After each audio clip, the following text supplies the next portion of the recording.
There are moments in life when the smallest objects become mirrors, when something as ordinary as a set of keys left on a kitchen table can shatter the carefully constructed version of someone we thought we knew, and as we stand in that sudden silence, holding those keys in our trembling hands, we realize that we have been living a story that was not quite true, that we have been sleeping through parts of our own life, and what we discover in that waking moment can either destroy us or save us, depending on whether we have the courage to look at what the keys are trying to tell us. My name is Anna, and this is the story of the morning I found those keys, but more importantly, it is the story of what I found inside myself when I realized that the man I had built my life around had been living in the shadows of his own secrets, and how that discovery became the most painful and transformative moment of my entire existence. Let me take you back to the night before those keys appeared, to a Thursday evening that seemed like any other evening in our 11 years of marriage, the kind of evening where you pour yourself a glass of wine while your husband is getting ready for his company party. The kind of evening where you have already made peace with spending the night alone, because this is what marriage becomes sometimes, this gentle, predictable rhythm where you know exactly where he will be and exactly when he will come home, or at least you think you do. I was sitting on our bedroom's edge, watching him adjust his tie in the mirror, and I noticed something I had seen 1,000 times before but never really acknowledged, the way he would not quite meet my eyes, the way his smile became slightly performed when he looked at himself, as if he was checking to make sure the version of himself that was going out into the world was convincing enough. And I remember thinking how strange it was that I had never really questioned this, how comfortable we had become with the silences between us, the ones we filled with routines instead of conversation, with schedules instead of presence. Fernando was a man who had learned very early in life to keep his feelings in a small, locked box somewhere inside his chest, and I would only understand this much later through the lens of what neuroscience teaches us about our nervous systems, how when we are children and we learn that expressing what we feel is dangerous or unwelcome, our brain literally rewires itself to protect us, our amygdala becomes hypervigilant, constantly scanning for threats, constantly preparing us to hide who we really are, and this is not a choice but a survival mechanism, a way that a young, vulnerable person learns to stay safe in an unsafe world. Fernando's mother had been a woman of rigid perfection, a woman who believed that emotions were weaknesses to be disciplined out of children, and so he had learned to smile at appropriate moments, to say the right things, to present himself as successful and content while something deep inside him remained locked away, untouched, aching.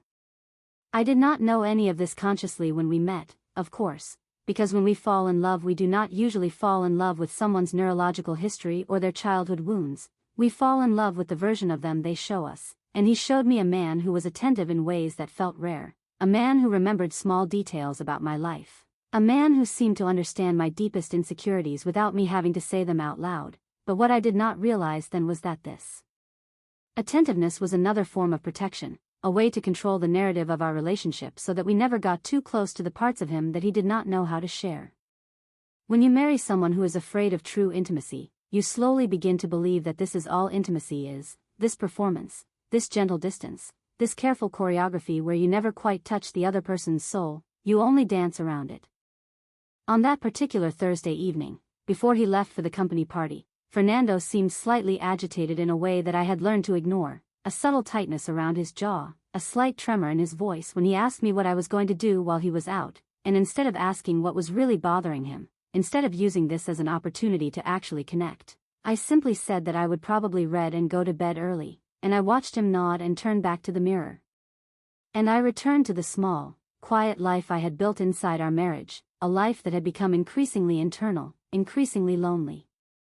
He told me he would probably be late, that these company parties always ran longer than expected, that I should not wait up, and I remember thinking how grateful I felt for this permission to not wait, for this understanding that I could simply go to sleep, and in that gratitude was perhaps the saddest part of our entire relationship, this relief at being alone. This peace that came from not having to try to connect.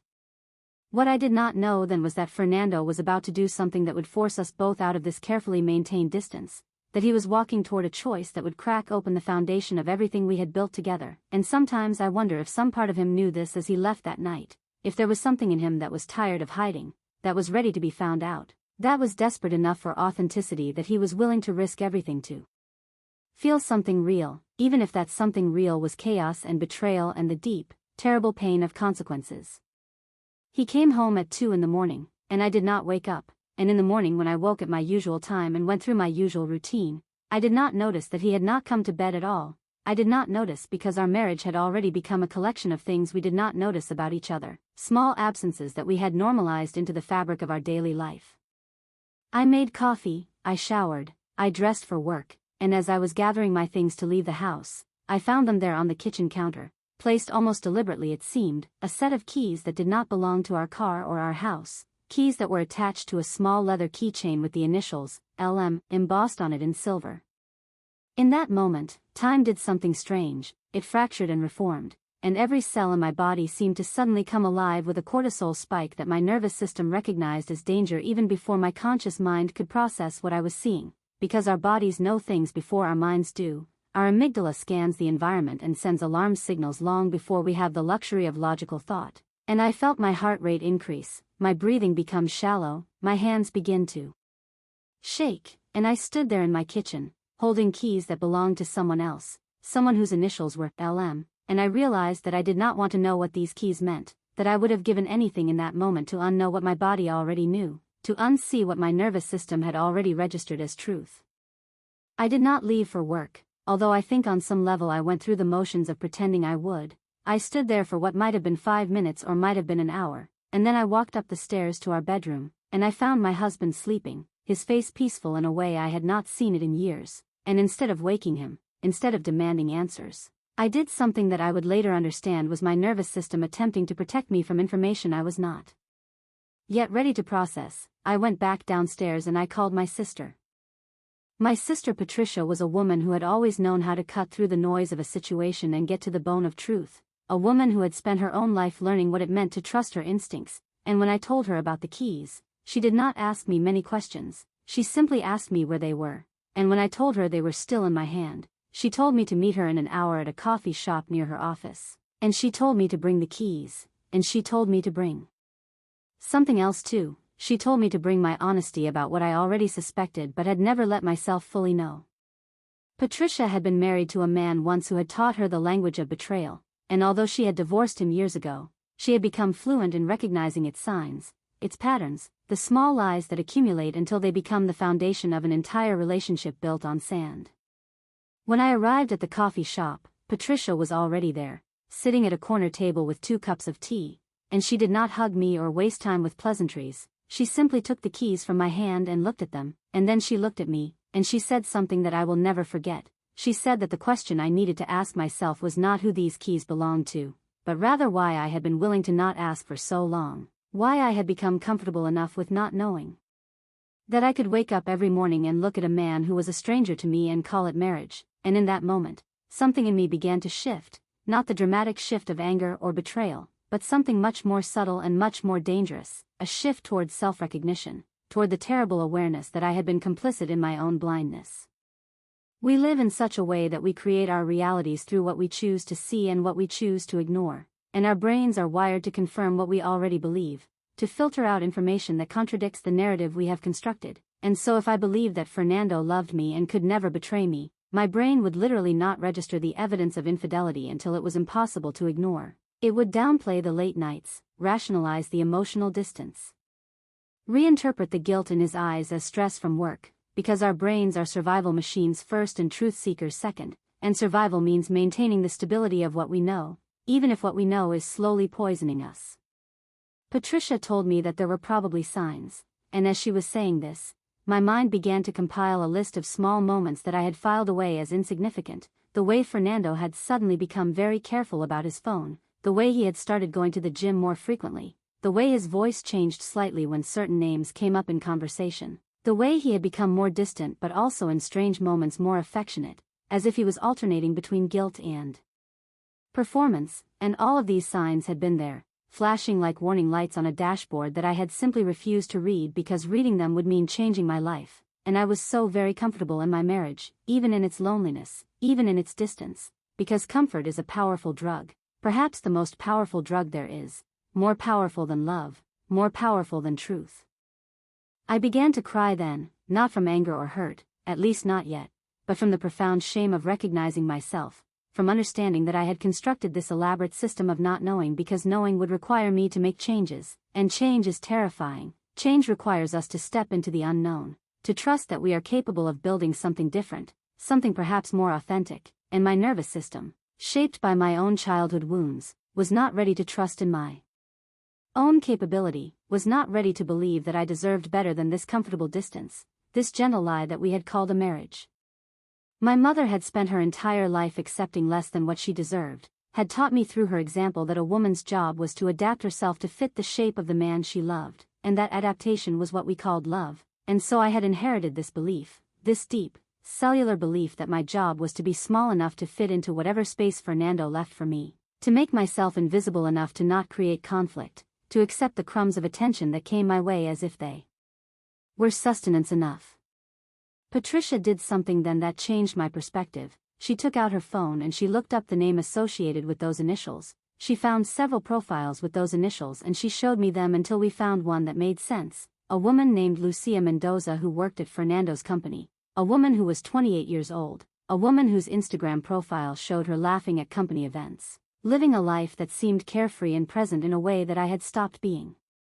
years ago. And as I looked at this woman's face, I did not feel the rage that I thought I would feel. Instead, I felt something more complicated. I felt a strange kind of recognition. I felt almost grateful, because this woman was forcing me to face the reality that I had been running from. She was the vehicle through which my life was going to break open, and sometimes I wonder if this is what we should feel toward the people who betray us. Not hatred but gratitude for being the catalyst that we needed to finally wake up. I did not go back to work that day, and when I got home, Fernando was awake and in the kitchen, and he looked at me, and in that moment, I saw him really see me for the first time in months, and what he saw was a woman who knew, and his face did something that I had never seen it do before. It cracked, just slightly, just enough for the real Fernando to show through. The Fernando who was terrified and ashamed and desperate to maintain the facade, and instead of confronting him, I did something that surprised both of us. I showed him the keys that I had placed on the counter, and I asked him to tell me the truth, not in anger, but in a way that was almost calm, almost gentle, because somewhere inside me I understood that anger was not what this situation needed, that what we both needed was the terrifying vulnerability of absolute honesty. Fernando sat down at the table and he began to tell me a story that I had never heard before, a story about a man who felt so invisible in his own marriage that he had begun to seek visibility in places where the attention came easily, a man who was so afraid of intimacy that he had chosen the simplest form of connection available, which was physical connection without emotional depth. A man who did not love Lucia Mendoza but who felt seen by her in a way that he had stopped feeling seen by me. And as I listened to him speak, I began to understand something profound about relationships and about the nervous system and about the ways that we all struggle to communicate our deepest needs, because Fernando's infidelity was not really about Lucia at all. It was about the depth of loneliness that he felt in our marriage. It was about the fact that neither of us had known how to cross the distance that we had carefully constructed between us. It was about two people who had learned in their childhoods that vulnerability was dangerous, and so they had built a relationship that was fundamentally based on the absence of vulnerability, and inevitably, when you cannot find what you need in a relationship, you begin to look for it elsewhere. I spent that evening in a state of emotional suspension, neither fully experiencing the devastation nor fully understanding what came next, and my body felt strange to me, as if I was observing myself from outside myself, which is what happens when our nervous system experiences extreme stress, what neuroscientists call dissociation, where the brain essentially protects us from overwhelming emotion by creating a distance between our consciousness and our physical experience, and I went to bed that night knowing that everything in my life had changed and yet unable to fully process that change, unable to move forward and yet unable to go backward. In the weeks that followed, I did something that I think many people in similar situations do. I sought out stories of other women who had experienced betrayal, and I found them everywhere, in books, in therapy offices, in late-night conversations with friends who had their own keys, their own secrets, their own reckoning, and one of the women I met was named Carmen, a woman who had discovered her husband's infidelity 15 years earlier and who had spent those 15 years in what she called a holding pattern, living in the same house, maintaining the same routines, but with a fundamental crack running through the foundation of their entire life. And Carmen told me something that haunted me. She told me that the worst part was not the infidelity itself, but the years of wondering if she should leave, the years of being too afraid to make the change, the years of becoming increasingly bitter and resentful. And she said that when you are in that position, you stop being angry at the person who betrayed you and you become angry at yourself for not being brave enough to take action. Carmen's story frightened me because I could see myself in her. I could see a possible future where I would remain in this marriage out of fear, out of financial insecurity, out of the simple terror of change, and I understood in a very visceral way that this moment with the keys, this moment of discovery, was actually a gift, was actually an opportunity to choose my own life instead of simply accepting what had been chosen for me, but understanding something intellectually and being able to act on it are two very different things, because our nervous systems are conservative creatures. They prefer what is familiar even if what is familiar is painful, because pain that we know how to navigate is preferable to the unknown, which might contain even greater pain. Fernando and I began to go to therapy, and our therapist, a woman named Isabel who had a way of asking questions that seemed to cut right through to the heart of things, helped us begin to understand what had happened in our relationship that had created the conditions for his infidelity, and she explained to us how the amygdala, which is the part of our brain responsible for processing fear and threat, becomes hyperactive when we experience chronic emotional distance, and that when the amygdala is in this state, we unconsciously seek out situations that create intensity, that create the feeling of being alive, even if that intensity comes in the form of illicit connection, and she talked about how the dopamine hit that comes from novelty and transgression can become addictive, can keep a person returning to that behavior again and again, can turn a single moment of weakness into a pattern of deception. Isabel also asked us to explore the earliest moments in our relationship when we had begun to withdraw from each other, and as we talked about this, I began to remember that we had never really established true intimacy in the first place, that from the very beginning, Fernando's fear of vulnerability and my own learned helplessness had created a relationship that was fundamentally shallow, and we had simply become comfortable with this shallowness. We had called it stability and maturity, when what it really was a mutual agreement to not really know each other, to remain, in some essential way, strangers. One afternoon in Isabel's office, Fernando began to cry, really cry, not the performative sadness that I had sometimes seen from him, but the deep, body-shaking sobs of a man who had finally allowed himself to feel, and he told me something that he had never told me before. He told me that he felt like he had been drowning in our marriage, that the silence between us had become like water filling his lungs, and that Lucia had been like gasping for air, like suddenly being able to breathe again.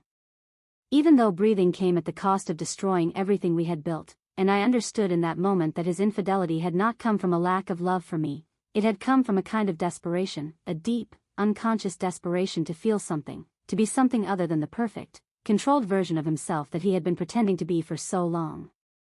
And here is the difficult truth that I had to come to terms with: his desperation did not excuse his actions, but it did contextualize them in a way that allowed me to move beyond simple anger into something more complex, something more human, which was compassion mixed with grief, which was the recognition that we had both been trapped in a system that we had created together, and that he had chosen to break free of that system in a destructive way, but that I had to take responsibility for. The fact that I had also been enabling that system through my own unwillingness to demand authenticity, through my own comfort with distance.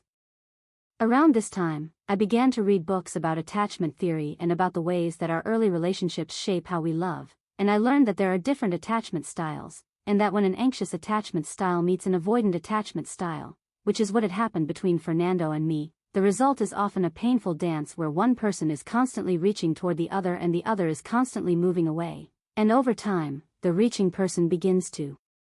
stop reaching, begins to turn inward, and the whole relationship becomes this exercise in mutual withdrawal, in both people protecting themselves from the rejection that they have come to expect. And I recognized that this was exactly what had happened to us, and I realized that we could never repair this relationship until we each worked on the fundamental beliefs we had inherited about our own worthiness, about whether we deserve to be loved for our authentic selves or only for the versions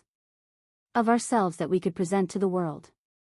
I began to work very intentionally on my own healing, separate from working on the relationship, and I started to recognize the ways that my childhood had shaped me, how my mother's acceptance of crumbs in her own marriage had taught me to expect the same, how I had never really believed that I deserved more, and I began to understand that this lack of belief in my own worth was not a character flaw. It was actually a rational response to my environment. It was my young nervous system's way of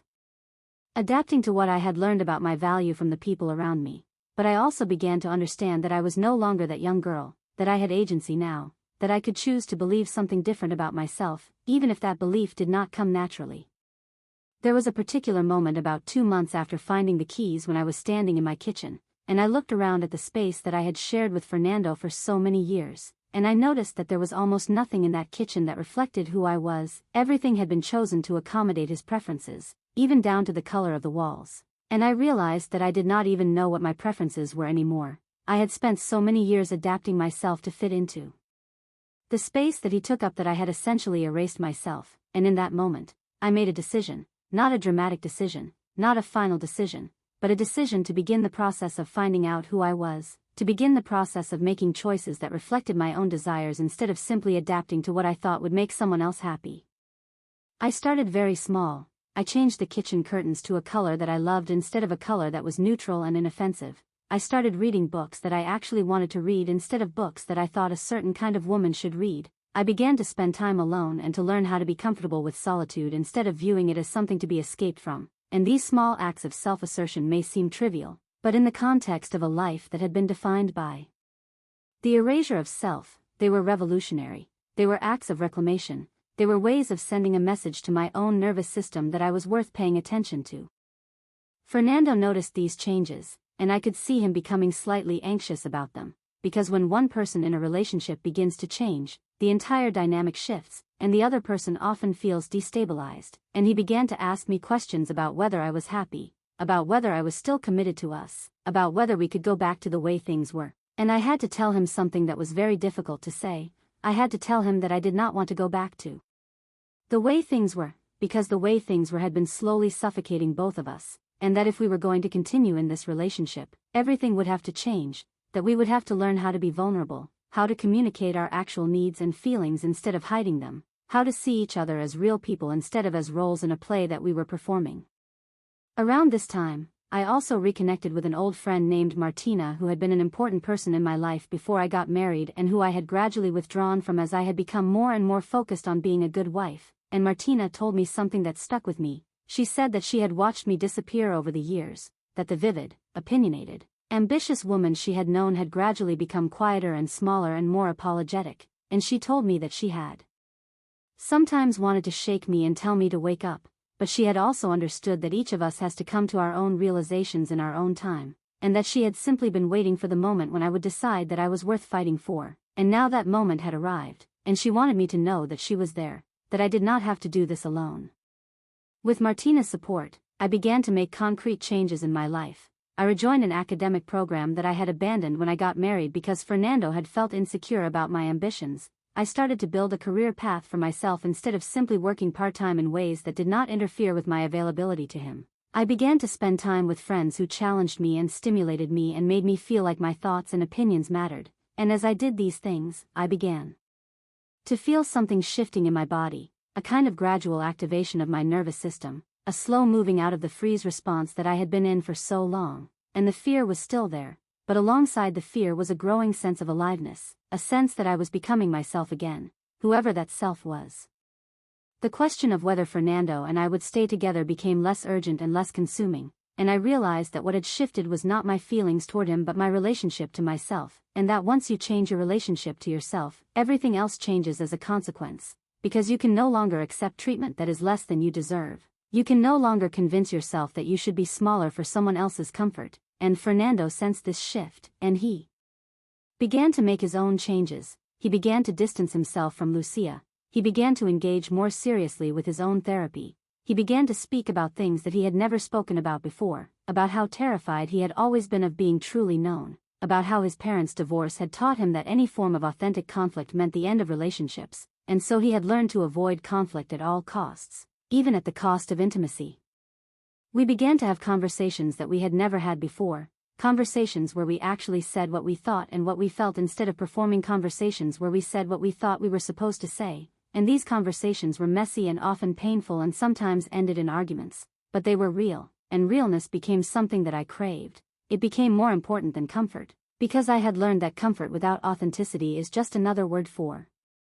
numbness. There was a night about 6 months after finding the keys when Fernando came home and he told me that he wanted to talk, and I braced myself for more revelations, for more infidelities, for some other secret that was going to shatter what we had just begun to rebuild. But instead he told me something different. He told me that he had been thinking about the keys, about how finding those keys had been the best thing that could have happened to us, because it had forced us both to stop lying, and He told me that he was terrified that I would leave him, that he knew he did not deserve another chance, but that he was committed to becoming the kind of partner that would. And what struck me about this conversation was the genuine vulnerability in his voice, the absence of the performance, the actual real Fernando speaking to me, and I realized that this was what I had been hungry for all along, not just his love, but his presence, not just his attention, but his honesty, and I told him that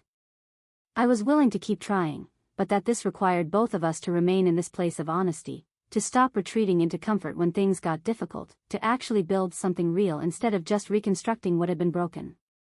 Our relationship did not become perfect after this, and I think that is an important thing to say, because one of the myths that we carry about relationships is that love and honesty will solve everything, when the reality is much more complex, when the reality is that love and honesty create the conditions for growth, but growth is slow and difficult and often painful, and there are still days when I feel anger and days when I wonder if I should have just left, days when the memory of the betrayal surfaces and makes me feel small again. But there are also days when I look at Fernando and I see him really seeing me, and I see myself reflected in his eyes in a way that I had never been reflected before, and I feel a kind of peace that is much deeper than the comfort of not knowing, because it is the peace that comes from being truly known and being chosen anyway. One evening, about a year after finding those keys, I came across them again while reorganizing a drawer, and I held them in my hand and I felt this strange kind of gratitude for them, for what they had forced me to face, for the way they had cracked open my life and allowed all the stagnant air to escape, and I realized that the keys were no longer keys to anything, they were just objects. They had lost their power to hurt me or to define my story, because I had taken back that power. I had rewritten the narrative so that I was no longer the victim of my husband's choices but rather the author of my own life, and the author gets to decide what happens next, gets to decide whether a betrayal becomes an ending or a beginning. I thought about all the women I had met on this journey, Carmen who was still trapped in her holding pattern, Patricia who had learned to trust her instincts, Isabel who had helped me see the patterns that I had been repeating, Martina who had believed in me before I believed in myself, and I realized that each of these women had taught me something essential about myself, and I understood that my story was not unique, that there were women everywhere who were in the middle of their own reckoning, women who had found their own set of keys, literal or metaphorical, that had revealed secrets that they could never unknow, and my hope for them, my deep wish for them, was that they would find the courage to look at what the keys were trying to tell them, that they would understand that betrayal, as painful as it is often an invitation to authentic living, and that the true tragedy would be to go back to sleep, to return to the comfortable numbness that we call a life but which is really just a waiting room, a place where we are neither fully alive nor fully dead. What I understand now about the nervous system and about how we respond to trauma and betrayal is that our bodies know how to protect us, that the dissociation and shock that I felt when I found those keys was my nervous system's way of giving me time to process something that would have been overwhelming if I had felt the full weight of it all at once, and that healing is not about making the painful feelings go away, it is about learning how to stay present with those feelings, to acknowledge them, to let them move through us like waves, and eventually we become strong enough swimmers that even the biggest waves do not pull us under, and we begin to understand that the waves are not the problem, that what really matters is developing the capacity to stay in the water, to stay engaged with life and with love even knowing that pain is part of that engagement, because the alternative is to never go in the water at all, and to never go in the water is to never really live. I think about what would have happened if I had never found those keys, if Fernando had been more careful, if Lucia had not left them behind, if I had been even more skilled at not seeing what was right in front of me, and I imagine a version of myself still living in that quiet suffocation, still making myself smaller and smaller, still believing that this was what I deserved, and I am so grateful that I do not have to live in that version of my life, and I am grateful in a way that sometimes confuses people, because I am grateful for the infidelity, grateful for the crisis, grateful for the things that broke so that something real could be built in their place. Fernando and I are still married, and we are still doing the work, still showing up to therapy, still having the conversations that are hard instead of running from them, and I cannot promise that we will always be together, because I have learned that the future is not something we can guarantee, that all we really have is this moment, this breath, this choice to see the person in front of us and to let them see us back. And that is actually enough, that is everything. I think about the concept of the inner child, this part of ourselves that carries the wounds from our past, that reacts instead of responds, that seeks validation instead of self-respect, and I understand that when I was allowing myself to be erased in my marriage, I was operating from my inner child, from the part of me that had learned to be small and quiet and compliant. And that healing requires us to act as a parent to that inner child, to tell her that she is safe now, that her feelings matter, that she does not have to be afraid of speaking her truth. And every time I make a choice that honors my authentic self instead of adapting to someone else's needs, I am actively parenting myself. I am telling that wounded child inside me that she is worth protecting, that her voice matters, that her desires are valid. The truth is that finding those keys was like finding a map to my own life. And while I did not want the map, while I would have preferred to never know what was written on it, I am so grateful that I have it now, because it has allowed me to navigate towards something real, toward a version of myself that I can respect, toward a marriage that is built on something other than denial and fear. And I understand that this is what transformation actually looks like. It does not look like sudden enlightenment or dramatic change. It looks like showing up day after day and choosing to be a little bit more honest, choosing to be a little bit more present, choosing to let yourself be a little bit more seen, and in that small accumulation of choices, a life is slowly rewoven into something that actually resembles the life you want to live. The keys are still in my drawer, and sometimes I think about what I would do with them if I wanted to throw them away or sell them or return them to Lucia, but I never do, because they have become like an artifact of my own transformation. They have become a symbol of the moment when I was forced to wake up, and they sit there in my drawer like a small, quiet teacher, reminding me of what I learned about myself, about the danger of comfortable distance, about the power of authenticity, about the resilience that we do not know we have until we are forced to draw on it. And every time I see them, I am reminded that the things that break us often contain the seeds of our becoming, that the worst moments of our lives can become the doorways to the greatest transformation, if we have the courage to walk through them, if we have the wisdom to let the breaking lead us home to ourselves. And now, as I sit with this story, as I hold all of this in my heart, I understand that my journey with Fernando, with those keys, with the painful discovery and the slow rebuilding, was not just about marriage or infidelity. It was about learning that I matter, that my needs are valid, that I do not have to accept crumbs of attention as if they are enough, and it was about learning that love, real love, is not about comfort or performance. It is about the terrifying vulnerability of being truly known, and the daily choice to show up as our authentic selves anyway, even knowing that vulnerability creates the possibility of loss. And I would not take back any of this pain, because this pain has made me real, it has made me alive, it has made me mine.